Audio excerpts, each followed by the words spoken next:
Hola, bienvenido. Veamos este problema, pero antes te invito a que le pongas pausa al video e intentes resolverlo. Nos dice, dadas las funciones f(g), indica el valor de verdad de cada una de las siguientes proposiciones. Nos dice aquí, si f más g es acotado, entonces f menos g es acotado. Bueno, veamos que esto no es verdad dando el siguiente contraejemplo. Consideremos f y g, estas funciones en particular, con esta regla de correspondencia. Entonces, observamos que efectivamente la suma, que se define de esta manera, ¿no? La f más g, por conocimiento previo, se define así.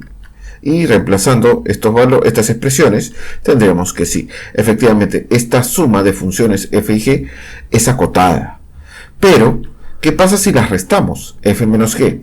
Entonces tendríamos que sería 2x y esta función no es acotada, ¿no?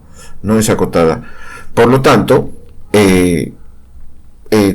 tendríamos que esto de aquí no sería verdadero, ya que la suma, el hecho de que la suma de dos funciones sea acotada no es condición suficiente para decir que la diferencia es acotada. Y acá vemos con este contraejemplo. Recuerden que si está así simplemente significa que esto debe ser verdadero para todo f y g. Si falla en algún par de funciones, entonces esta expresión ya no es verdadera. Por lo tanto sería falso. Veamos con la 2. Nos dice f y g es creciente, entonces la suma de funciones es creciente. Esto sí es verdad. Y partamos de lo siguiente. Sean x y y que pertenecen al dominio de ambas funciones, f y g, que cumplen esta condición. Entonces, vamos a usar la definición de función creciente. Entonces, si x es menor que y, bueno, tendremos por un lado, del hecho de que f y g, f es creciente, tendríamos esto, y además del hecho que g es creciente, tendríamos esto. Luego, a continuación, lo que hacemos es, aquí, en esta desigualdad, le vamos a sumar en ambos miembros f(g) de x, de esta forma. Y, por otra parte, a esta desigualdad, le vamos a sumar en ambos miembros f de y. Con lo cual, luego tendríamos estas dos desigualdades, que es verdadero. Y ahora, por transitividad, observemos que esto es lo mismo que esto.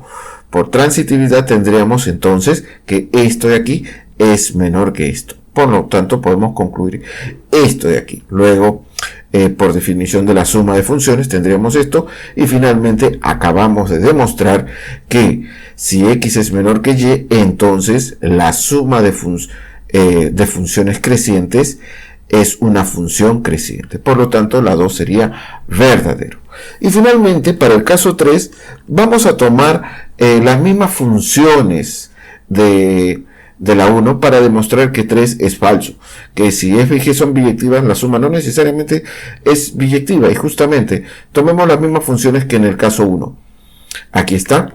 Y sin embargo, son biyectivas. Estas funciones son biyectivas sobre este dominio R, ¿no? De RR son biyectivas. Sin embargo, la suma, claramente que es esto, no es biyectiva. Por lo tanto, con este contraejemplo, estamos observando que f y g, el hecho de que f y g sean biyectivas no es condición suficiente para poder concluir que la suma es biyectiva.